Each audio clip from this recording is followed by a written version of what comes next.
الأصدقاء الأعزاء، الصديقات العزيزات في كل مكان، مرحبا. الحرب الإسرائيلية الإيرانية لم تنتهي، لكن هنالك هدنة، ومع هذه الهدنة سنعود إلى قضايانا وهمومنا ومشاغلنا كسوريين، كردا وعرب، مسيحيين ومسلمين. لأننا نمر في مرحلة بالغة الحساسية، وتسترعي منا بل تستوجب الكثير من الجدية والمسؤولية والوضوح والتوازن الوطني والأخلاقي والديمقراطي والثقافي. طبعا هذا الأمر لا يقتصر فقط على النخب الثقافية، إنما يتجاوزه إلى النخب السياسية والنخب الثقافية كما ذكرت، وإلى الناس العاديين البسطاء، عامة الناس. آه، أنا ذكرت في مرات سابقة أنه الشعوذة السياسية دعائمها شعوذة ثقافية. كل سياسي مشعوذ ترى حوله ورهة من المشعوذين المثقفين. اليوم موضوع الحديث سيكون كلام خليط من السياسي والثقافي والإنساني والتاريخي. لكن قبل الخوض في هذا الموضوع وفي هذا الحديث، لا يسعني إلا تقديم أحر التعازي إلى أبناء شعبنا السوري، كردا وعربا وسريانا وأرمنا ومسيحيين ومسلمين، على خلفية المجزرة الإرهابية البشعة التي اقترفها التكفيريون الإرهابيون المجرمون بحق أبناء شعبنا من المسيحيين في كنيسة مارلياس بالدويلعة. والخزي والعار وأسفل السافلين لهؤلاء المجرمين القتلة الوحوش، وكل من يتستر عليهم، وكل من فتح الأبواب لهم، وكل من أعاد تأهيلهم ووضع هؤلاء الضحايا الأبرياء المؤمنين المصلين في بيت من بيوت الله هدفا لهؤلاء القتلة الأفاقين والشذاذ الأفاق والمجرمين. هؤلاء القتلة المجرمون هم نفسهم من حولوا ريف دمشق في فترة من الفترات إلى معتقل، واختطفوا النشطاء الحقوقيين المدنيين، رزان زيتونة ورفاقها. العزاء الحار لأسر الضحايا، وأعتقد أنه القادم من الأيام ربما من المؤسف القول أنه سيتعرض السوريون بشكل عام والمسيحيين على وجه الخصوص إلى هكذا جرائم إرهابية. وستحاول الحكومة السورية استثمار دماء ومحنة الضحايا لغايات سياسية مفضوحة ومكشوفة. هنا أضع نقطة أمام هذا الأمر، وأفتح قوسا للموضوع الذي سأتحدث عنه وحوله لكم. بحكم انشغالي واشتباكي واهتمامي بالشأن العام السوري سياسيا وثقافيا وإعلاميا، وبحكم التواصل مع شبكة واسعة من الإخوة الصديقات والأصدقاء العرب غير السوريين، وبحكم المتابعة الإعلامية أيضا، يعني يخطر في بالي أو تخطر في بالي حزمة من الأسئلة، من ضمنها: لماذا يعني ال- المثقف الخليجي أو المثقف المصري، أو اليمني أو الجزائري أو المغربي لا يتعامل مع الكرد بنفس المنظور الذي يتعامل به المثقف السوري أو العراقي؟ سبق أن ذكرت لك أنه هو التجربة البعثية يعني. فليحمد الأخوة العرب في منطقة الخليج والحجاز واليمن و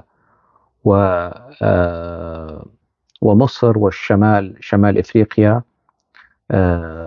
إن حزب البعث كان له أفرع في السودان، ربما في مصر وفي الأردن وفي لبنان، لكن حزب البعث لم يكن حاكما، لم يستطع الانقلاب على السلطة، لم يستلم السلطة في هذه البلدان. لرأينا نماذج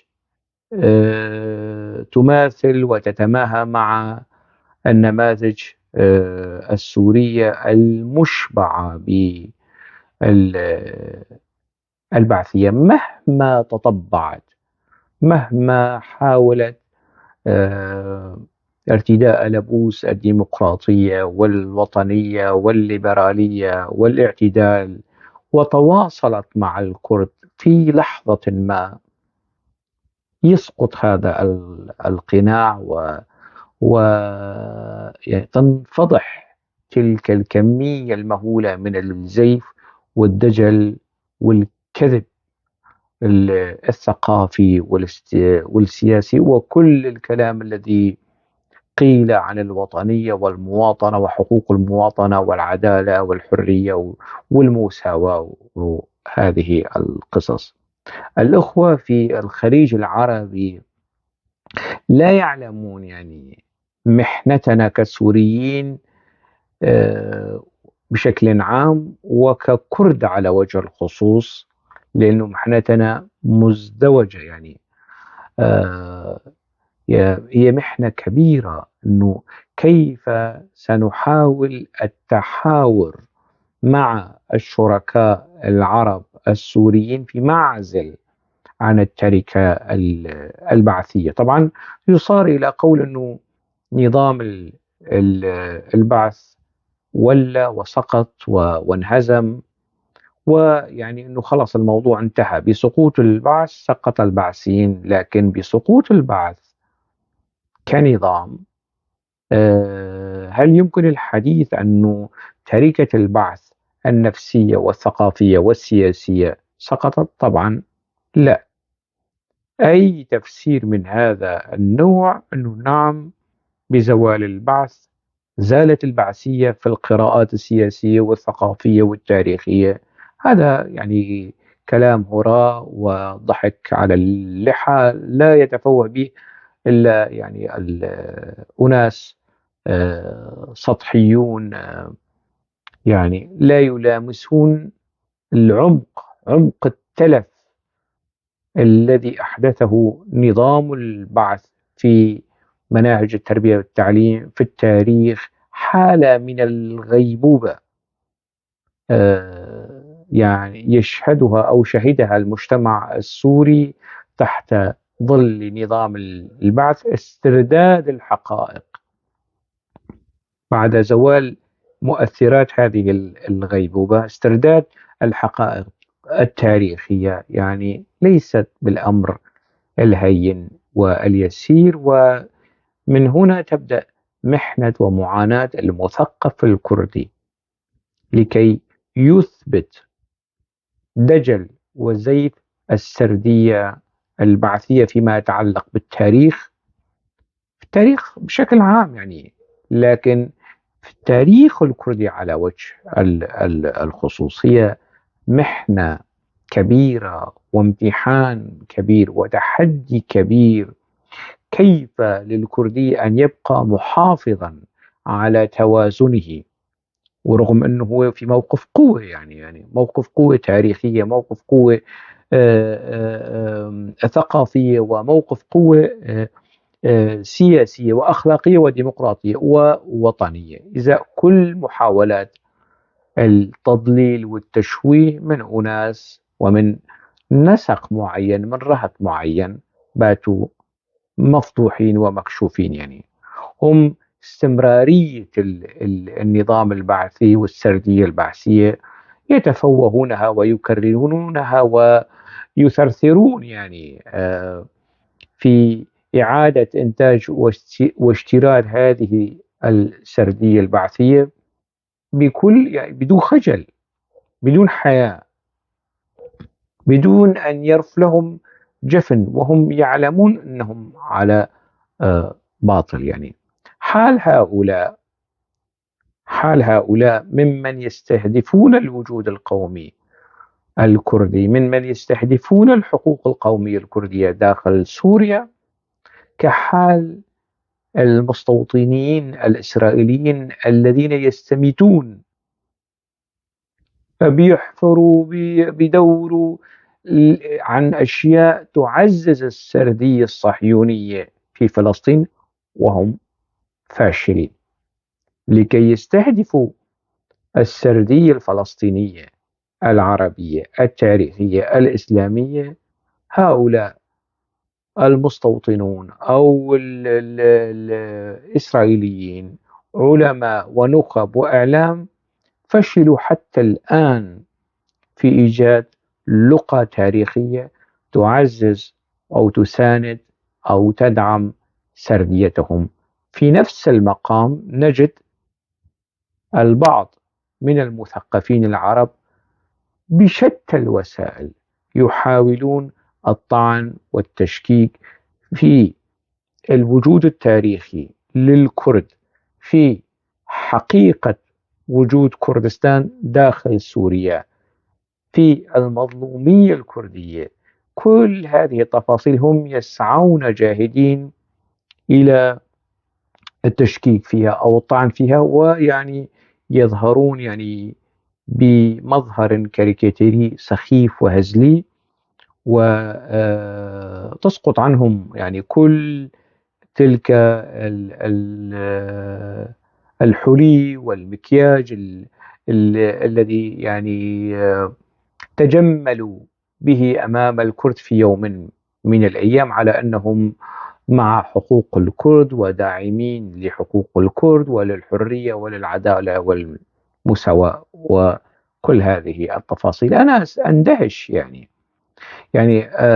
عندما أرى مثلا في الإعلام السعودي، في الإعلام الإماراتي، وحتى في الإعلام الخليجي بشكل عام، يعني برامج حوارية تستضيف مثقفين كرد تحاول فتح النوافذ لإعادة قراءة جديدة ثقافية حضارية تاريخية للوجود التاريخي الكردي في سوريا وفي منطقة الشرق الأوسط.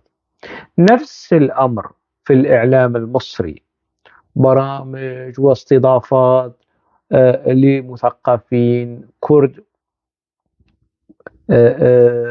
برامج تتعلق بتسليط الضوء على الدور الكردي الحضاري والثقافي في مصر وفي العالم العربي، وفي نفس الوقت بيطلع لنا يعني هون وهنيك يعني نماذج يعني من الكاركتر صار معروف، يعني كاركتر او نموذج مهند القاطع حتى في الاوساط الثقافيه، ويصار الى تقديم كمؤرخين يعني وباحثين تاريخيين. طبعا مهند القاطع لا هو باحث ولا هو مؤرخ في هذا الخصوص يعني.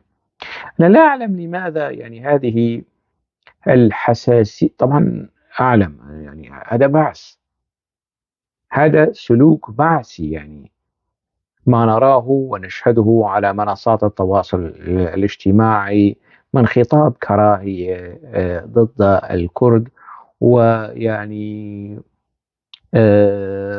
تشكيك ويعني طعن كاريكاتيري سخيف وهزلي ومضحك في هذا الإطار. يعني أنا هذا الأمر لم أره بصراحة في العالم العربي. يعني تجولت بحكم تجربتي المتواضعة، يعني إلى حد ما، وفي مناسبات ثقافية تجولت، يعني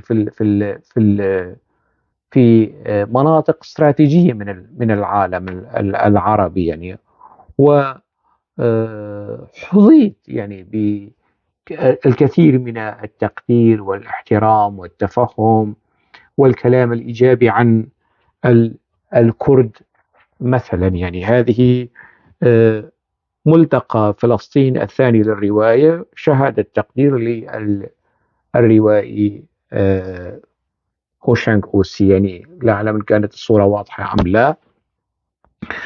هذا أولا. يعني آه، يعني للاستئناس، من باب الاستئناس أيضا، هذه صورة جمعتني بفخامة الرئيس الفلسطيني محمود عباس، طبعا على هامش ملتقى الرواية في فلسطين. وأنا سعيد وفخور جدا بتلك الأيام التي قضيتها في رام الله وفي فلسطين، وسمعت كلاما في منتهى الجمال من فخامة الرئيس محمود عباس عن الكرد في فلسطين، عن الحقيقة التاريخية الدامغة للكرد في فلسطين، وعن دورهم الاقتصادي في فلسطين، ودورهم النضالي، الكرد من كرد فلسطين، والكرد من كردستان سوريا، ومن كردستان العراق، ومن كردستان تركيا، دعما لحركة التحرر الوطني الفلسطيني. هذه أيضا يعني شهادة تقدير من معرض تونس الدولي. مدير المعرض الدكتور مبروك المناعي، عندما دعاني وقدم لي قدمني ودعاني ومنحني هذا التكريم، وأيضا أهداني درع المعرض، قالها أمام حشد من المثقفين العرب والتوانسة، أنه الكاتب الكردي السوري هوشانغ أوسي. أنا لم أجد تلك الحساسية العصبية الفاشية العنصرية، لا في معرض الشارقة، لا في معرض القاهرة، لا في فلسطين، لا في تونس، ولن أجدها في أماكن أخرى وفي زيارات أخرى في العالم العربي. فقط هذا الشيء موجود عندنا، وأنا أعرف هذا السبب، وربما ألتمس له يعني لهؤلاء يعني الأعذار، بالرغم أنه يعني الموقف الكردي معهم كان موقفا إيجابيا جدا. يعني مع يعني وسأورد هنا نموذج واحد بحكم العلاقة الشخصية بيني و وبينه، وأخص بالذكر الكاتب والروائي السوري إبراهيم الجبين. إبراهيم الجبين علاقتي به بدأت يعني في 2015 2016، يعني أعتقد في 2016، في تلك الفترة 2017 إن لم تخني الذاكرة. أنا كنت في المكتب التنفيذي لرابطة الصحفيين، عفوا، كنت في المكتب التنفيذي في رابطة الكتاب السوريين التي كان يرأسها الراحل المفكر السوري الدكتور صادق جلال العظم. ونظمت سلسلة من النشاطات والندوات في بروكسل، وأدرت هذه الندوات ومولتها يعني من حسابي، يعني دعما للرابطة، والأصدقاء يعني موجودين وبيشهدوا على ذلك. من ضمن سلسلة الندوات ندوة لإبراهيم الجبين، أنا دعيته وطلبت من نقاد أن يكتبوا عن العمل الروائي تبعه عن الشرق يعني، وقرأت العمل يعني وأدرت الندوة، ويعني موجودة الصور، موجودة والأرشيف موجود وكل هذه التفاصيل. وهو علاقتي به يعني كانت إيجابية وجيدة، ونشاطات أخرى أقامها أو اشترك فيها إبراهيم الجبين مع الشاعر السوري نوري الجراح. أنا رحت حضرت يعني، رغم المسافة، طول المسافة اللي بين المدينة التي أسكن فيها ومكان النشاط، ورحت وحضرت النشاط احتراما وتقديرا لإبراهيم الجبين ولنوري الجراح. بصراحة يعني أي نشاط سوري أنا كنت أسارع يعني مشان أحضره. مثلا الراحل خالد خليفة ندوتين أو ثلاثة من ندوات وأنا رحت حضرت الندوات وقعدنا وحكينا آم، الناشر والمترجم السوري فاروق مردنبيك حضرت كمان له عدة ندوات. ياسين حج صالح حضرت له ندوات في بروكسل. إجمالا يعني المثقفين السوريين، أدباء سياسيين، سعيت وبذلت قصارى جهدي أن أكون مشارك في ندواتهم. وإبراهيم الجميل نفس القصة يعني، بيني وبينه احترام متبادل وكذا، وهو استكتبني يعني في عدة مقالات حول الشأن الكردي في جريدة العرب، وكتبت ويعني لبين ما استحصلت من الجريدة على مستحقاتي المادية، يعني كان بطلوع الروح يعني. طبعا لا يتحمل إبراهيم مسؤولية ذلك، أمور أخرى يعني جرت. المهم، فإبراهيم علاقتي به على الصعيد الإنساني وعلاقة على الصعيد الثقافي يعني كانت جدا إيجابية، وكان شخص إيجابي، رغم يعني بعض الملاحظات التي يمكن أن يسجلها أي صديق على صديق آخر يعني، وفي فارق سن بيناتنا وفارق تجربة كمان يعني في هذا الإطار. يعني من باب الدعابة مثلا كان يحدثني كثيرا، يعني أنا أسأله عن نفسي فيقول أنه خالي صبحي الحديدي. يعني أنا أسألك عن أحوالك يعني ويبدو أنه كثيرين يعني، وأنا سمعت أنه كل من يتواصل مع إبراهيم أو أغلب من تواصلوا مع إبراهيم الجبين كان فخور بخاله، وأنا أتمنى أنه يكون ثلثين الولد لخاله. لكن مع الأسف أعتقد أنه يعني حتى ربع إبراهيم الجبين مش يعني جايب خاله صبحي الحديدي الناقد والباحث الأكاديمي السوري الجزراوي المعروف يعني في فرنسا. فالمهم إبراهيم حتى في بدايات مجيئه إلى ألمانيا وقف الكرد إلى جانبه. أنا أعلم يعني، وأنه الصديق والشاعر مروان علي آه، كان دوره يعني كثير إنساني وكثير وطني في التعامل وفي مساعدة إبراهيم الجبين. لكن إبراهيم الجبين يعني بماذا يعني كيف سيرد على الكرد والتعامل الأخلاقي والإنساني والثقافي؟ بأن ينفيهم، أنه ما في شيء. الكرد الموجودين يعني في الجزيرة هم لاجئين، نفس السردية البعثية العنصرية الفاشية الأمنية، مهند القاطع.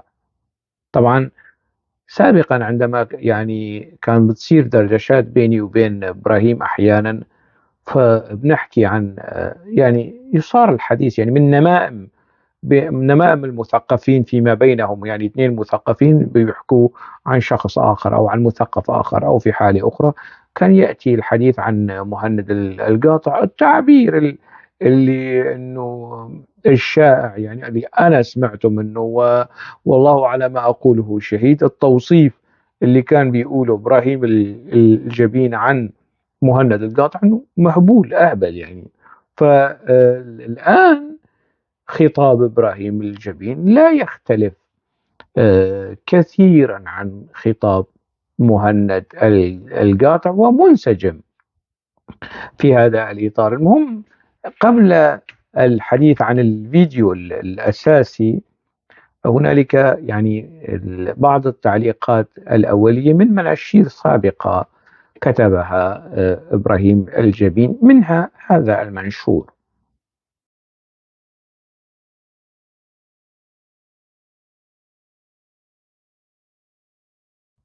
إما سوريا عربية أو فارسية، إما سوريا عربية أو فارسية، ما بها يعني يعني في حال أنه أزيلت تسمية العربية من الجمهورية، طبعا ويقصد هذا الكلام يعني. وأنا دخلت معه في نقاش وأنا وثقت عندي كل ما دار بيني وبينه، يعني ضمن النقاشات والتعليقات موجودة عندي من ضمن يعني هذا البوست، من باب التوثيق أنه سيأتي اليوم الذي سأحتاج فيه إلى هذه التعليقات والمواقف والآراء: إما سوريا عربية أو سوريا فارسية. هذا لا علاقة له بحقوق المكونات المحفوظة بالمساواة دون نقاش، يعني محفوظة عند مين وكيف ما حدا بيعرف يعني. طبعا هذا الكلام كما ذكرت قبل سقوط النظام بالسنوات، وبيعطي خيار يعني.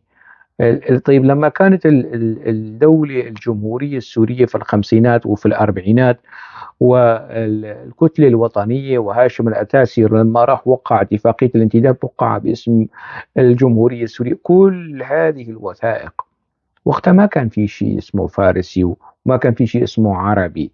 والمؤسسين الآباء المؤسسين للجمهورية الأولى في سوريا هم يعني مؤسسون للفكر العربي اللي بيتبناه حاليا إبراهيم الجبين. فما في مجال للمزايدة اللي على فترة الخمسينات والأربعينات ووصولا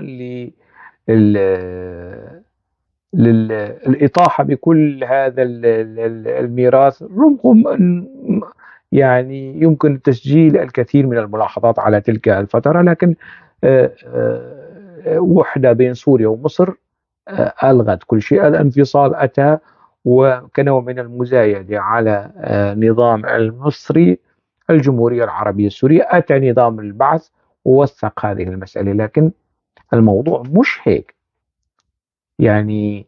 هنالك وهم وخرافة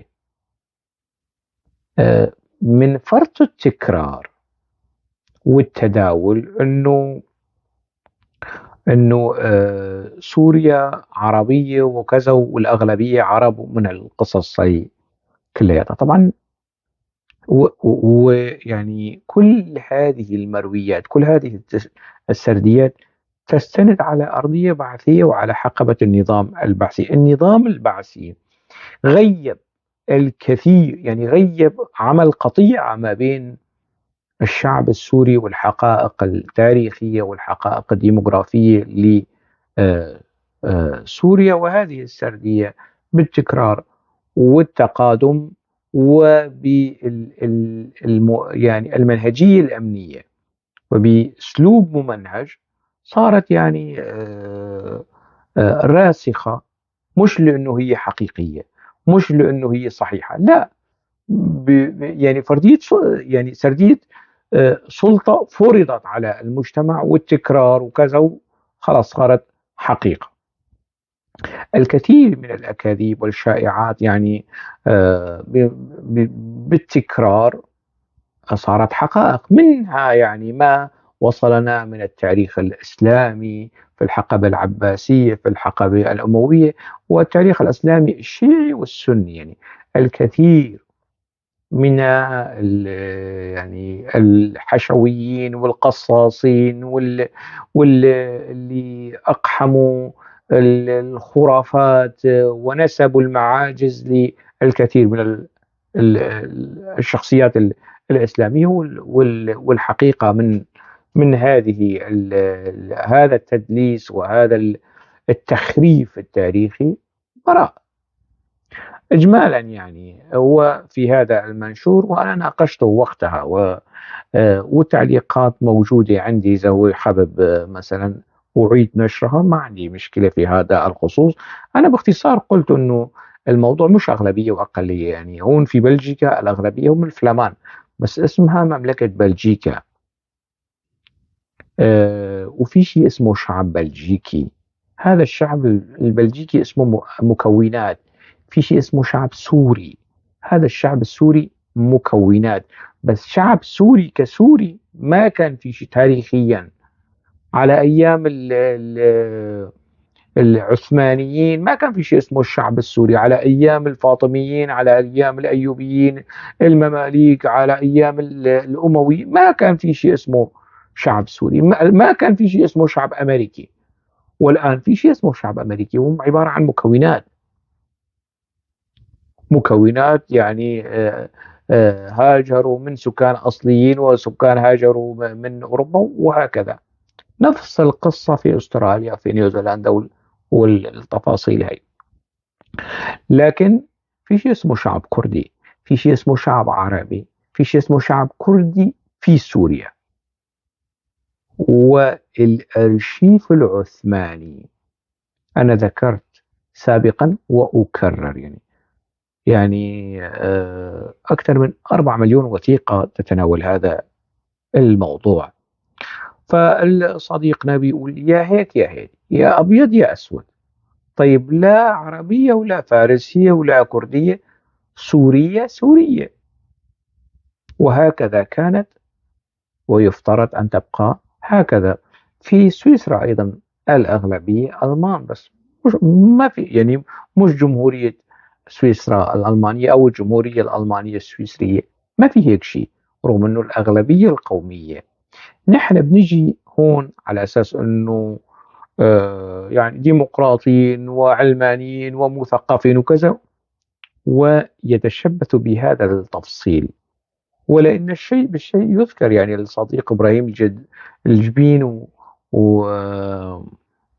والشاعر السوري في كولن مطرود، محمد المطرود، وربما كان معهم مهند القاطع كمان، ربما يعني حاولوا أن يؤسسوا شيء في القاهرة، ملتقى القبائل، تجمع القبائل الجزيرة، وفشل. في الفترة الأخيرة كمان مهند القاطع حاول طالع بيانات من القصص هيك وفشل. كل هذه تفاصيل ستفشل لأنه الأرضية هشة، مش بس رمال متحركة، لا يعني ثلج راح يذوب ويبان المرج يعني.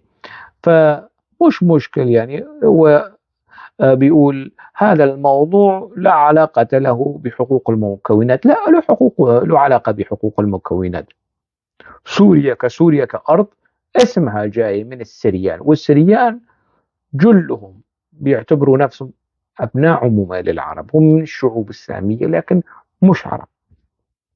مش عرب. في تقاطعات اللغوية والقصصية مثل التقاطعات اللغة العبرانية مع اللغة العربية، أسرة اللغات السامية. هذا معروف يعني، مش بحاجة لنقاش، وما بدها فطاحل ومؤرخين من هالقصص هيك هذا. إذا بتجي بتحكي عن الحقيقة التاريخية الموغلة في القدم فبتحكي سوريا سريانية اسما وتاريخا وحضارة، وما أتى لاحقا اللغة والثقافة وكذا. كان في شوية قبائل، الغساسنة ولا هم ما كانوا للحجاز، ولا هم كانوا للروم. المناذر الموجودين في العراق ولا هم كانت لفارس. فالوجود العربي في هذه الأرض كان وجود يعني عبارة عن جزر أو قبائل، مش بشكل عام يعني.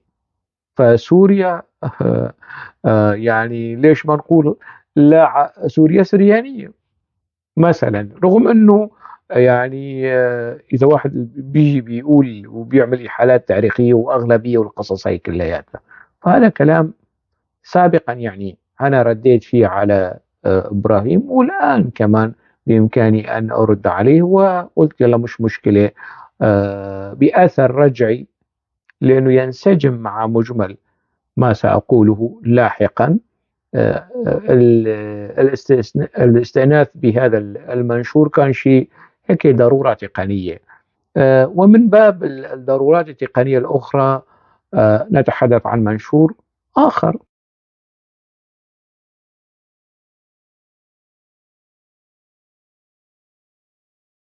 هذا المنشور بعد سقوط نظام بشار الأسد، وهو يعني قريب نسبيا.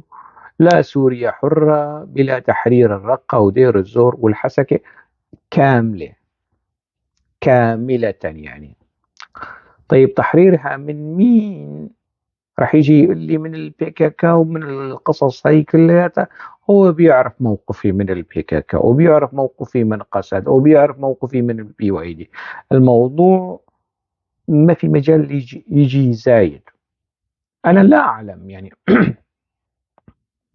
أنا كنت في دمشق وأكتب في الصحافة العربية في دمشق يعني. كتبت في الحياة، في المستقبل، في السفير، وانتقدت النظام السوري في دمشق. ويعني كلام سياسي، مش كلام بس أدبي، يعني كلام سياسي ومباشر. واستدعيت للتحقيق والقصص هي كلها على خلفية سياسية. هلا إبراهيم الجبين كمان بإمكانه يقول أنه العمل الروائي تبعه يهود دمشق أو حي اليهود في دمشق له عمل روائي في هذا منع وصار. هذا كان على خلفية ما لها علاقة بطبيعة النظام، بكينونة النظام. أنا ما بعرف مدى آه، يعني حضور إبراهيم الجبين في الصف المعارض لنظام بشار الأسد في تلك الفترة في 2003 2000 بعد يعني الإطاحة بربيع دمشق. أنا ما بعرف يعني. أنا ما فيني أنفي دور مثلا ياسين الحج صالح، الكثير من أكرم البني، أنور البني، الكثير من الأصدقاء والأساتذة الأجلاء الأفاضل. أبدا أنا ما بعرف أنه إبراهيم الجبين على الصعيد السياسي، على صعيد المقال السياسي، هو ومهند القاطع ومحمد مطرود، موقفهم يعني كتاباتهم السياسية، مواقفهم السياسية وقت ذاك كيف كانت يعني في التعامل مع الحياة العامة، يعني انعدام الحريات والقصص هي. أنا كنت أنتقد باللغة الكردية وباللغة العربية، وأنشر في الصحافة الكردية وفي الصحافة العربية، واستدعيت للأمن السياسي وللأمن العسكري يعني مؤخرا الأمن الجوي داهم بيتي مشان يعتقلوني، ونجوت. نجوت بالصدفة يعني، بالصدفة المحضة يعني. فجاي بيحكي هلا انه لا سوريا حرة ولا تحرير يعني كامل، بمعنى انه بدون تحرير الرقة ودير الزور والحسكة كاملة. هلا النظام السوري الحالي، نظام احمد الشرع، لم يكترث يعني بهيك قصص وهيك مناشير، وراح وقع اتفاق مع آه، مظلوم عبدي. والتحرير وشن الحرب والتحشيد اللي كان يعني يطالب به البعض من نمرة مهند القاطع وهي إبراهيم الجبين كمان يطالب بحرب تحرير وطنية في هذا المنشور. ما صار هيك شيء يعني، وما راح يصير هيك شيء. لكن القصة انه مواقف. طبعا انا لا اريد ان احرج ابراهيم الجبين اكثر يعني. انا احتفظ له ب آه، يعني مر من قدامي يعني قبل سنوات اثناء جنيف ومحادثات جنيف، وهو كان موجود بصفة استشارية أو هيك شيء عن طريق رياض نعسان آغا ووزير الثقافة السابق. طبعا رياض نعسان آغا يعني كان حواليه طقم من الزلم، من ضمنهم يعني إبراهيم الجبين، الله يزيد المحبة. المهم في تلك الفترة، فترة السفر إلى جنيف والكذا، آه، أنا شفت صورة له ومع محمد علوش أخوه لزهران علوش، وعلى أساس محمد علوش أعتقد وقت ذاك كان كبير المفاوضين أو هيك شيء مع النظام السوري، وإبراهيم الجبين واقف إلى جواره ويمدح ويشيد بمهاراته التفاوضية. طبعا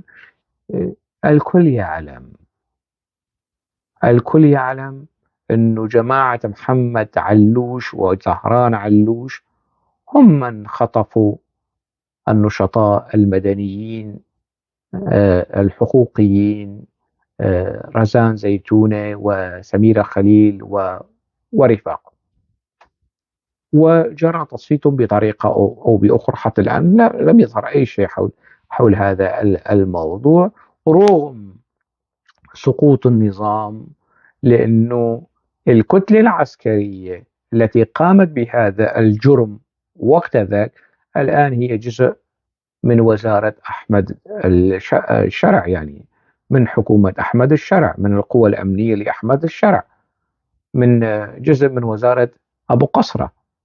فإبراهيم الجبين كمثقف وروائي ومعتدل وتنويري واقف جنب محمد علوش، ويعني يمدحه ويشيد بمناقبه ومهاراته التفاوضية. هذه الأمور يعني ما راح يعني طيب لنقلب الصفحة أحسن. يعني أنا قلت لا أريد أن أحرج إبراهيم في أمور كثيرة يعني، فأنا أبقي على خيط أو على قدر لا أريق كل مياه الصداقة والاحترام اللي كانت موجودة بيننا. يعني أستمر على أمل أن يعيد النظر في سلوكه في تعامله العنصري مع الأكراد. لنذهب إلى آه، أحد الفيديوهات اللي أرسلها لي صديق وقال تفضل يعني شوف صديقك شو عم يحكي عن الكرد وكيف يصفهم. تفضل. هنا دقيقة، وأنت الباحث التاريخي وابن المنطقة، يا أخي يقول لك هذه أرضي من آلاف السنين. لا هاي خرافة. شوف هذا كلام فارغ. شلون يعني خرافة؟ يقول لك من آلاف السنين. لا كبار المؤرخين الأكراد وغير الأكراد حكوا عن أرض اللي اسمها كردستان مثل أفغانستان. بالمناسبة أفغانستان ما في شعب اسمه أفغاني. أفغان هي تجمع بشر، وفي الباشتون والمدري شو والقبائل هي الأخرى يعني، فهي بس كلها بسموها أفغانستان. باكستان نفس الشيء. فكردستان هي المنطقة اللي متجمعين فيها الأكراد. ولكن ارجع أنت للأكراد نفسهم. سوريا حسب كل الخرائط القديمة ما مشمولة بهذا الشيء. ما في أرض كردستانية بسوريا. في بشمال العراق شوي، وفي محافظة كاملة اسمها كردستان اللي هي بإيران، واللي قامت فيها جمهورية مهاباد الأكراد، وكان وزير دفاعها أو أحد وزير داخليتها أو دفاعها الملا مصطفى البرزاني والد مسعود برزاني، وبعدين انهارت. وفي بتركيا. أما سوريا ما فيها هذا الشيء. والأكراد بالشمال السوري، ولا يزعلوا مني ولا ما يزعلوا، أنا ما بيهمني هذا الأمر. هذا الشيء كتبه محمد كرد علي العلامة الكردي العربي. نعم معروف. شوف أنا أسميه الكردي العربي لأنه هو مؤسس مجمع اللغة العربية، وهذا رجل قدير جدا عند العرب قبل الأكراد. كتب، وأنا نشرتها من أيام يعني بمقال إلي، رسالة لما كان وزير معارف بالدولة السورية أيام الرئيس تاج الدين الحسني. فراح زيارة ليشوف الأوضاع بالمحافظات السورية، ورجع كتب كتاب رفعه إلى مقام رئيس الدولة، وكتب أنه بما يتعلق باللاجئين الذين أجلتهم تركيا من جنوبها إلى الشمال السوري وأغلبهم من الأكراد، أنصح توطينهم وإسكانهم في بقية المحافظات السورية، ليس قريبا من حدود كردستان، يعني من تركيا، لأنهم ذات يوم سيطالبون بإقامة وطن قومي لهم في سوريا. هي رسالة نشرتها من أيام، وهي وثيقة رسمية مو خيال. هذا محمد كرد علي.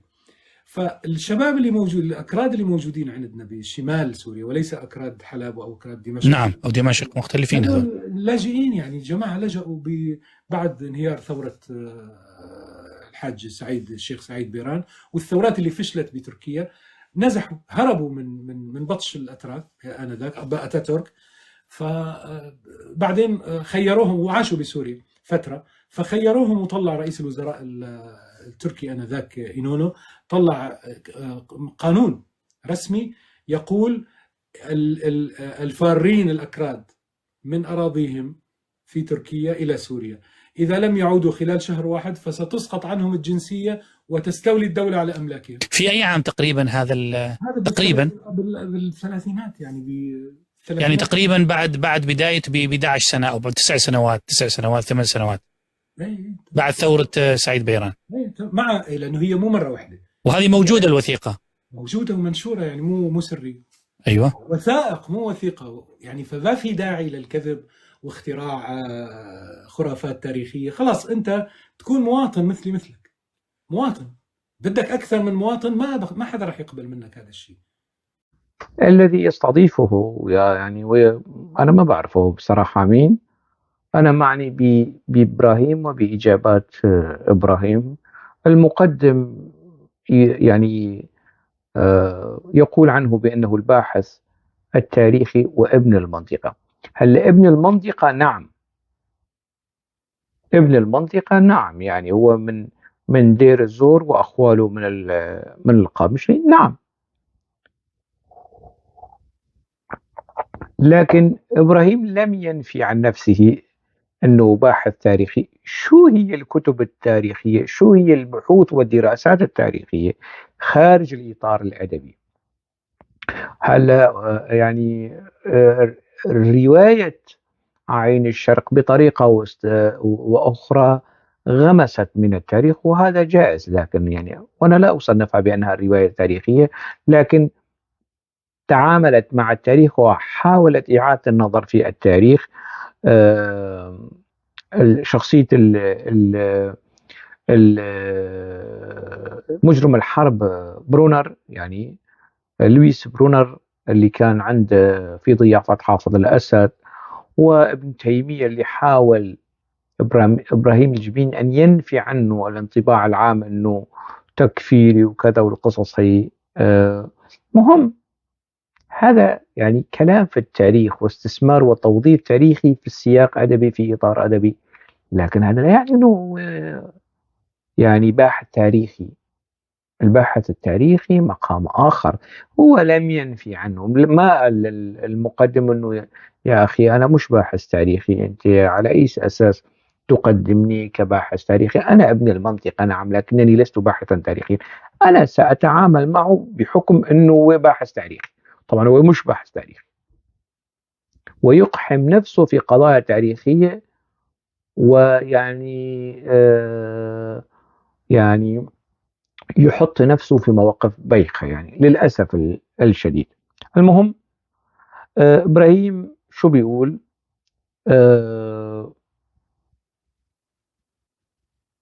إنه الكرد يعني إنه كردستان سوريا، وإنه هاي الأرض اللي بيعيش عليها الأكراد في سوريا هي أرضهم التاريخية، صفها بالخرافي. طبعا أنا أحاول أن أكون معه أنه بالفعل هاي الخرافة. طيب إذا عدنا لقبل 200 سنة، قبل 150 سنة، 200 سنة، للأرشيف العثماني، راح يعني يتضح بالدليل العثماني التاريخي الموثق بالخرائط وبالقرارات أنه ما يقوله إبراهيم الجبيني هو الخرافي. ما قاله قبله النظام البعثي هو الخرافي.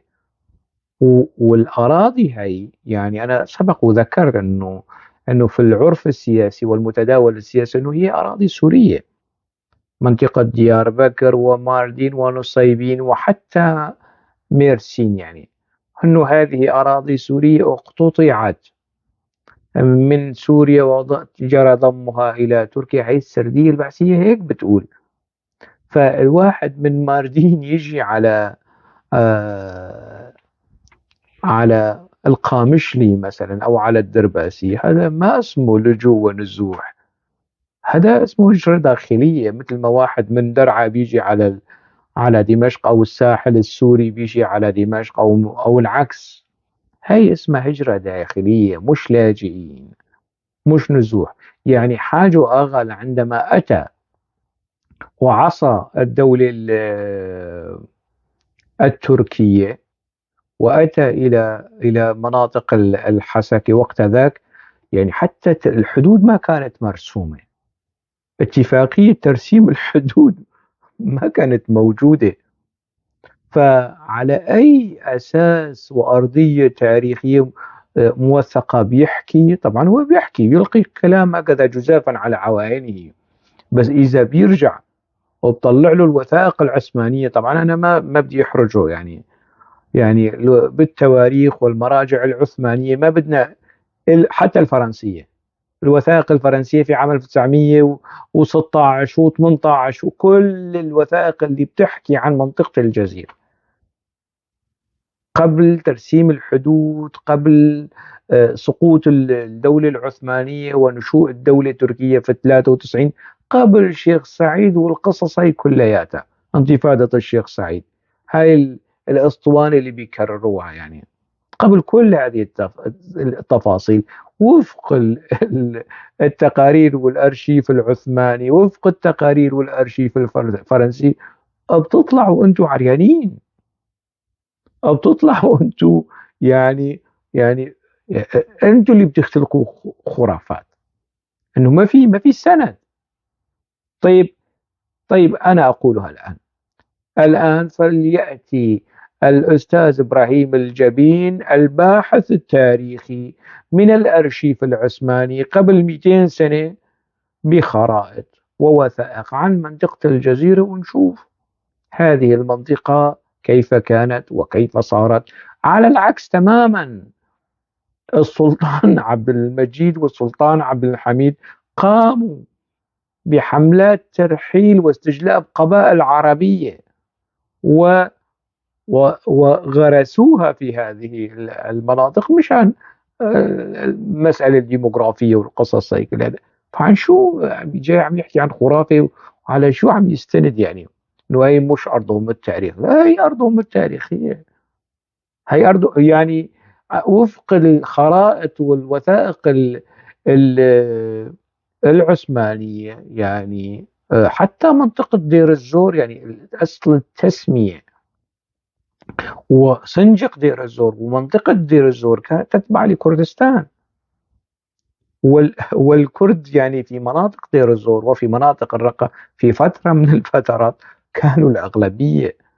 فعلى أي مدى يعني كل هؤلاء نزحوا من تركيا لأنه انتفاضة الشيخ سعيد سقطت؟ شو انتفاضة الشيخ سعيد كانت بالملايين، يعني بضع عشرات من الآلاف، يعني واللي نزحوا حتى السريان اللي نزحوا من تركيا إلى سوريا، هذا مش نزوح، هي هجرة داخلية، لا يمكن أن نصفها يعني لجوءا. يعني السريان الذين أتوا من مديات ومن ماردين ومن مناطق وقرى أخرى إلى الداخل السوري كانت هجرة داخلية، هم أضعاف الكرد، لكن لا يصار إلى الحديث حول هذا الأمر، ويتم موضوع تخصيص الكرد في هذا الإطار. شو بيقول الباحث التاريخي أستاذ إبراهيم جبين؟ كبار المؤرخين الأكراد وغير الأكراد، ولا يذكر اسم واحد، حكوا أن هنالك أرض اسم كردستان مثل أفغانستان. الحمد لله، يعني أنا بإمكاني أن أعطي أسماء من المؤرخين العرب، من المؤرخين اللي حكوا عن هذه الحقيقة التاريخية، أرض كردستان وشعب كردستان، ومن ضمنها لما صار ترسيم حدود نتوءات جغرافية ومناطق جغرافية كردية صارت ضمن الحدود السورية. شو بيقول ما في شيء اسمه شعب أفغاني. هلا من كل عقلك هيك عم تحكي؟ من كل عقلك تقول انه ما في شيء اسمه شعب افغاني؟ بيطلع لك واحد افغاني بيقول لك انه ما في شيء اسمه شعب سوري. هنالك شيء اسمه شعب افغاني، هنالك مكونات الشعب الافغاني، مجموعة من الشعوب ومش قبائل. يا حضرة الباحث التاريخي، البشتون مش قبيلة، شعب. الطاجيك مش قبيلة، شعب من مكونات الشعب الأفغاني. حتى الفرس الموجودين في أفغانستان هم شعب ومن مكونات القومية للشعب الأفغاني، مثل الأمريكيين، أنه مثل السوريين. السوريين عبارة عن شعب، مجموعة مكونات قومية تشكل الشعب السوري. ما في شيء اسمه الشعب الأفغاني. الآن هنالك شيء اسمه الشعب البلجيكي، الآن هنالك شيء اسمه الشعب السويسري، هنالك شيء موجود، بلد اسمه سويسرا، دولة اسمها بلجيكا. في شعب اسمه الشعب البلجيكي حاليا. الملك البلجيكي عندما يخاطب البلجيك، رئيس الوزراء عندما يخاطب البلجيكي يخاطب الشعب البلجيكي. لا يوجد شيء اسمه لغة بلجيكية، نعم. لا يوجد شيء اسمه لغة سويسرية، نعم. لكن هنالك شعب بلجيكي حاليا، والشعب الأمريكي موجود. طبعا طبقا لقرينة اللغة الإنجليزية ما فينا نقول أنه الشعب الإنجليزي شعب أمريكي، رغم أنه الولايات المتحدة الأمريكية كانت مستعمرة بريطانية، لكن الآن هنالك شيء اسمه شعب أمريكي. أنت بأي حق تقول أنه ما في شيء اسمه شعب أفغاني؟ من كل عقلك عم تحكي يعني. ووثق يعني من مرجعيتك التاريخية، بحكم أنه أنت باحث تاريخي طبعا يعني، وفي علم الاجتماع وعلم التاريخ وما شاء الله يعني. المهم بيقول ما في شيء اسمه شعب أفغاني، والأفغان تجمع بشر فيهم البشتون والمدري شو، يعني هيك بيقول حضرة الباحث و... و... وقبائل، يعني يصفهم بالقبائل، هم مش قبائل. طابع قبلي، حياة قبلية، نمط قبلية، إيه بس هدلون شعوب. الطاجيك مش قبيلة، شعب. الفارس في أفغانستان مش قبيلة، شعب. الباشتون في أفغانستان مش قبيلة، شعب مكون قومي. وبيجي الكردستان موجودة شوي في شمال العراق، وفي محافظة اسمها كردستان، والتي قامت فيها جمهورية مهاباد. طبعا هو قبل المقابلة كان يذاكر شوية، يعني مثل ما بيقولوا المصريين، يعني مشان ما يوقع في هيك مطبات. يعني جمهورية مهاباد لم تكن في إقليم أو في محافظة كردستان. محافظة كردستان لم تكن جزء سنة 1946 عندما أعلن الزعيم الكردي القاضي محمد جمهورية كردستان في مهاباد. بس لأنه مو مذاكر حضرة الباحث، يعني مو تعبان على حاله، فعمل خلط بهذا الموضوع. وقت ذاك جمهورية كردستان في مهاباد لم تشمل، لأنه استمرت 11 شهر، يعني لم تشمل كل مساحة كردستان إيران، أو كردستان الشرقية، أو كردستان الواقعة داخل الحدود الإيرانية وقت ذاك. حتى في هذا التفصيل البسيط، وهو تفصيل مدرسي، يعني بإمكانه هيك يتعب حاله شوي لحتى ما يعني يصاب بالحرج. يعني طبعا لو كان في واحد كردي يناظره في نفس الجلسة لكان يعني أحرجه. فالمرات القادمة يعني أستاذ إبراهيم، إذا بدك تحكي بهيك قضايا، تكون يعني شوي هيك تعبان على حالك ومالي إيدك بالمواضيع اللي أنت بتحكي فيها. هذا مشانك يعني. وبيحكي إنه في بتركيا كمان، أما في سوريا ما في. أنا راح أحاول صدقك، بس روح اقنع العثمانيين اللي حطوا الوثائق وحطوا الخرائط وضموا المناطق اللي فيها الكرد، يعني يعني هي جزء من كردستان، ومصطلح كردستان موجود جغرافيا وسياسيا وإداريا على الزمن السلجوقي وعلى الزمن العثماني موجود. وحتى في يعني كتب البلدانيين والمعاجم، ويعني الكتب الرحالة والمؤرخين، أرض الكرد، أرض الأكراد، بلاد الكرد، هي المعادل اللغوي لاسم كردستان. يا أستاذ إبراهيم، يا حضرة الباحث التاريخي، ما هو مذكور في المراجع التاريخية الإسلامية العربية ووارد باسم أرض الأكراد، بلاد الكرد، بلاد الأكراد، هذا هو التعبير العربي للفظ كردستان. وإلا من أين أتى السلاجقة والعثمانيين بمصطلح كردستان؟ من وين جابوا؟ من هاي التسمية اللي أو المؤرخين العرب وقت ذاك جابوا أرض الأكراد بلاد الكرد من تسمية كردستان، لأنه الكرد بيحكوا اللغة الكردية، ما بيقولوا والله بلاد الكرد، بيقولوا كردستان، ما بيقولوا أرض الأكراد، بيقولوا كردستان. بس مشان ما تخلط بين كردستان وأفغانستان ويعني يعني توقع نفسك في مطبات أنت يعني بغنى عنها يا أستاذ إبراهيم. مهم، لماذا يستشهد أو يقيم الحجة على أنه يزعلوا ما يزعلوا مني؟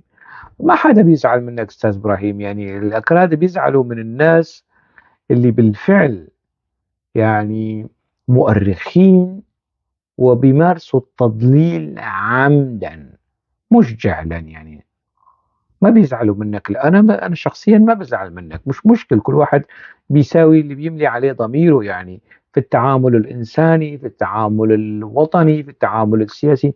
لا تخاف، ما حدا بيزعل منك يعني. وأنا عندما أرد على هذه المسائل فأنا لا أرد عليك بشكل مباشر، أنا أرد على الحشود اللي يعني تستهويها هيك خزعبلات وخرافات، سواء كانت تصدر منك أو من مهند القاطع أو من أي شخص آخر يعني. فيستشهد بماذا؟ أنه العلامة الكردي، هذا الشيء كتبه العلامة الكردي محمد كرد علي. طبعا محمد كرد علي مش علامة كردي، هو علامة عربي. هو يعني لم يكتب سطرا واحدا عن الكرد، كتب عن العرب.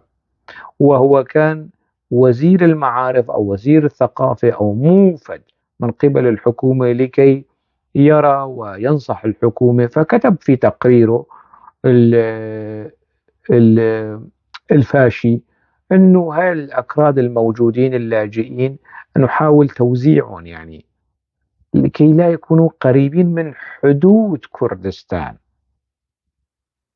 حتى محمد كرد علي وقت ذاك وعلى لسانك والسند الذي تستند إليه أنه حدود كردستان، يعني قريبين من حدود، لأنه هؤلاء في يوم من الأيام سيطالبون بوطن قومي يعني. طبعا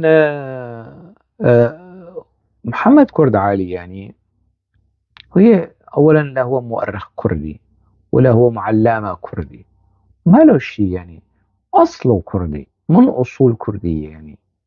يعني هنالك من الأيوبيين من قالوا أنه نحن أصلنا عربي وسلالاتنا تمتد للنبي. واحد من الأمراء الأيوبيين موجود في اليمن حاول أن يقول ذلك طمعا في الخلافة والقصص، يعني لغرض سياسي. لكن إذا أنت بتستشهد بمحمد كرد علي وبتعتبره مؤرخ كردي وعلامة كردي ويطالب بتوزيع الأكراد، هذا مش سند تاريخي.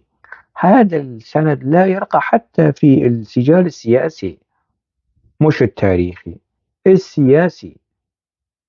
أنت يعني محمد كرد علي واحد كردي، يعني شو، في كثيرين في أكراد ضمن جبهة النصرة، كمان أكراد كانوا موجودين ضمن داعش.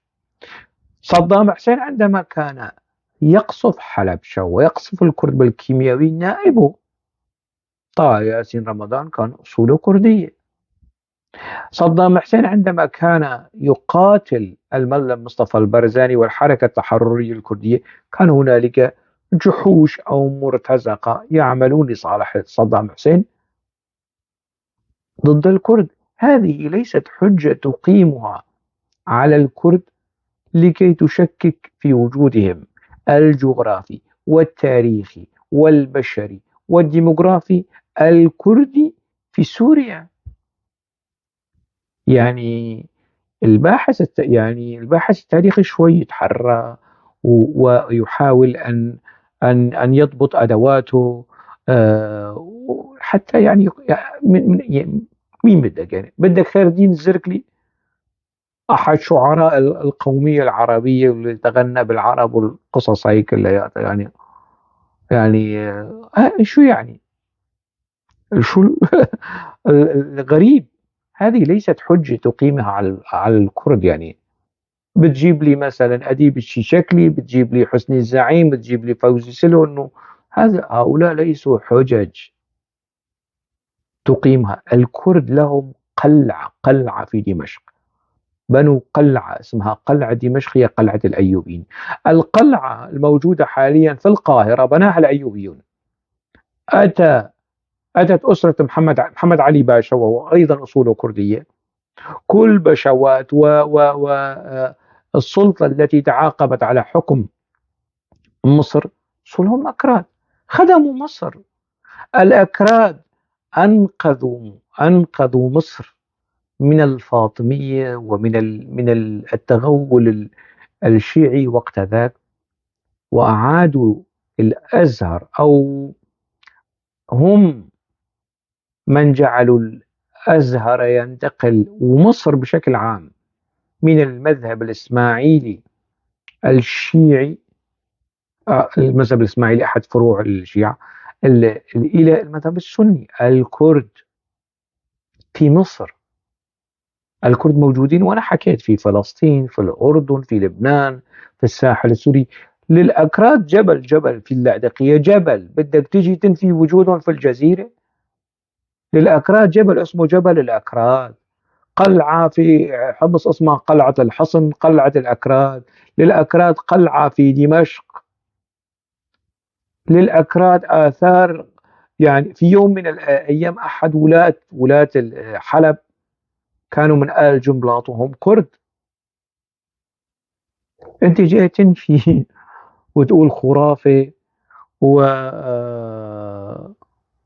ويأتي بفترة أيضا، يعني من المغالطات التي يسقط نفسه أنه فترة عصمة أونونو، يعني أصدر أمرا بعودة اللاجئين، إذا لم يعودوا ستسقط عنهم من الجنسية وتستولي الدولة على أراضيهم. طبعا هذا قرار سياسي، وقرار أتى. طبعا هنالك من عاد وجرى إعدامه، وهي المسائل أنت مش مطلع عليها، أو أنت مثلا مطلع فتمارس التدليس يعني في الموضوع. يعني وبيسألوا المقدم يعني متى كانت هذه الوثيقة، يعني قرارات عصمة إنه بيقول بعد ثورة الشيخ سعيد بكم سنة، ب10 سنوات، بيقول بالثلاثينات. أنت مطلع على الوثيقة، بدك تحكي تاريخ الوثيقة بالضبط. أنت بتقدم نفسك كباحث تاريخي، بدك تحكي تاريخ بالتفاصيل. أنا لا أقدم نفسي كباحث تاريخي، أنا لست مؤرخ، لكن في النقاشات والسجالات التاريخية لما بدخل في سجال داخلي مع مؤرخ مع باحث، فيعني بكون مظبط أموري ومجهز، ولأنك مش باحث تاريخي لهيك أنا مش مستعد كل مرة أطالع لك وثيقة، أطالع لك خريطة، أطالع لك، لأنه لكل مقام مقال. لأنه أنت لانك مؤرخ ولانك باحث تاريخي لحتى تعب حالي في هيك مسائل، ويعني أرد عليك بالوثيقة وبالحجة الدامغة البينة القطعية الثبوت والدلالة من الخرائط ومن المراجع التاريخية المعروفة التي تفقأ الأعين وتخرس الألسن. يا أستاذ إبراهيم، شو بيقول كمان؟ بيسألوا متى الوثيقة؟ بيقول 10 سنوات 9 سنوات. ثورة الشيخ سعيد بيقول بالثلاثينات. طبعا ثورة الشيخ سعيد في عام 1925، بعدها ب10 سنوات 35. طبعا في ال 35 مصطفى كمال أتاتورك كان رئيس الجمهورية. مصطفى كمال أتاتورك مات في 38، وأتى بعده عصمت إنونو رئيسا للجمهورية وزعيما لحزب الشعب الجمهوري، الحزب اللي أسس الدولة التركية الحديثة. هذه يعني ما يجي يناقشني في الشأن السياسي التركي، لأنه إذا يعني هذا الملف ملفي، أنا مشتغل، أنا تعبان عليه. فبيحكي هيك كلام، يلقي كلام، مين المقدم بيصدقه؟ الجمهور اللي كان بيسمع لهم وبيشاهدون وبيصدقوا. وشنقوسي ما كان موجود لحتى يرد عليه ويساجله ويناقشه وربما يحرجه يعني. بس مش مشكلة، مرت على خير. يلا شوفي كمان.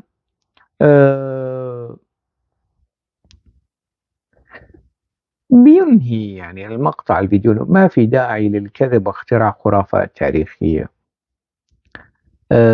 أنا صدقا أحاول أن أصدقك، وساعدني كي أصدقك يا أستاذ إبراهيم الجبني. ساعدني بالحجة والدليل، مش يعني كلام هيك طالع نازل وإنه خرافات تاريخية. من يختلق الخرافات التاريخية؟ يعني من خلال مجمل ما قلته، يعني المشاهد بإمكانه أن يتأكد ويتثبت ممن يختلق خرافات تاريخية عن أمجاد العرب وانتصارات العرب والتاريخ العربي والقصص هي كلها في السردية البعثية. يعني هل بإمكانك أن تقول لنا أو أن تذكر لنا عدد سنوات وجودك مثلا في حزب البعث مثلا؟ يعني ف يعني ما ندخل بهيك تفاصيل. يعني الموضوع خلص. الموضوع مش مجاملات، هي قضايا شعوب، هذا تاريخ، هي هذا هي حقوق لا يمكن التفاوض عليها. العلاقات الشخصية والعلاقات الإنسانية شيء، لكن التلاعب بتاريخ بلد والتلاعب في تاريخ شعب والطعن في قضية شعب وفي حقوق شعب، هذا لا يمكن أن أسكت عنه، والشيء لا يمكن أن أمر عليه هكذا مرور الكرام. شو بيقول؟ خلاص تكون مواطن مثلي مثلك. هذا كلامه طبعا. يعني بدك أكثر من مواطن، ما حدا راح يقبل. طبعا أنت لما بتقول مواطن، مفهومه للمواطنة هذا المفهوم المتلاعب به، المشوه، المضلل، الذي سمعناه قبل سقوط النظام، كلام الجميل المعسول. لكن الآن اتضح، داب الترج وبان المرج البعثي العروبي الأموي اللي ما بعرف شو بان. أنا ما بدي هيك مواطنة. شوف أستاذ إبراهيم، والكلام مباشر وشخصي شوي. يعني لا أعلم، أعتقد بأنك حصلت على الجنسية الألمانية حاليا، يعني بعد مرور ما يقارب 10 سنوات. أتمنى أن تحصل عليها إن لم تكن قد حصلت عليها. 10 سنوات أقل، يعني في هالحدود. المواطن اللاجئ تزول عنه صفة اللجوء في ألمانيا، في البلد المتحضر في المجتمعات المتقدمة والمتحضرة صفة اللجوء تزول. أنا الآن مواطن بلجيكي أحمل الجنسية البلجيكية، أترشح للانتخابات في البرلمان في رئاسة الحكومة، كل الحقوق مكفولة لي. ما حدا يجي بيقول لي والله لأنه الأغلبية فلمانية أنت سوري ما لا يحق لك الترشح لرئاسة الحكومة، والله لأنه الأغلبية كاثوليك والمسيحيين وأنت لا يحق لك. هذا الكلام السخيف والتافه بنسمعه من خريجي مدارس البحث اللي لم يتعلموا شيئا لا من فرنسا ولا من ألمانيا ولا من بلجيكا ولا من هولندا ولا أي شيء من من الدول الاسكندنافية كمان. في واحد بالدول الاسكندنافية كمان بيحكي هيك قصص وحكي من فوق الأساطيح، شو اسمه اللبواني، ما بيحكوا هيك كلام. فتعلم من الألمان شوي، مثل ما تعلمت من البعث الكثير من التضليل والتدليس والمراوغة والقصص هيك. لا، تعلم من الألمان القليل من التوازن واحترام الآخر، مثل ما بيحترموك، مثل ما بيتعاملوا معك كمواطن ألماني حاليا أو لاحقا. ما تجي تقول لي واحد من الماردين جاي على بلده، الماردين اللي كانت تابعة لسوريا وفق ما نعرفه، بيجي على الدرباسية بتقول له أنت لاجئ منذ قرن يا ظالم، قرن، وتقول هؤلاء هؤلاء لاجئين الموجودين في الشمال السوري. أنا ما بحكي عن حلب ما بحكي عن ال ال ودمشق، الموجودين في حلب اللاجئين. بيطلع لك تحكي عن كرد حلب. كرد حلب قلعة صلاح الدين وحدها تكفي لكي تصفع كل من يشكك في الوجود التاريخي والحضاري والثقافي الكردي في دمشق. الوجود التاريخي، تركنا في الساحل السوري أو قلعة أو جبلا اسمه جبل الأكراد، وتركنا في حمص قلعة وحصنا اسمه حصن الأكراد، تركنا في مصر ما تركناه، والتاريخ يشهد والمصريون يشهدون. المصريون يشهدون، في فلسطين وفي الأردن، والأيوبيين ما انقرضوا مثل ما انقرض الأمويين جماعتكم، يعني انقرضوا. الأيوبيون مستمرون حتى هذه اللحظة وحتى قيام الساعة، ولم ينقرضوا مثل ما انقرض الأمويون. يعني شوي شوي على مهلكم، يعني إذا بدكم في المرات القادمة تمارسوا التضليل التاريخي وتكرروا وتعيدوا إنتاج السردية البعثية، اعلموا بأن كلامكم هذا لن يمر دون رد. والرد يعني آمل إنه في المرات لكي يكون في شيء توازن، يعني تتعبوا على حالكم شوي مشان تفندوا وتأكدوا إنه هنالك اختلاق خرافات تاريخية كردية، لأنه بعدين راح تطلعوا أنتوا اللي بتخترعوا الخرافات التاريخية العربية عن مناطق الجزيرة، مثل ما اخترعتوا الكثير من الخرافات على الصعيد العربي سياسيا وتاريخيا. والحديث يطول. أكتفي بهذا القدر على الأمل أن أكون قد سلطت الضوء على بعض الأمور التي تستوجب التسليط، يعني وحتى موضوع آخر. دمتم بألف خير.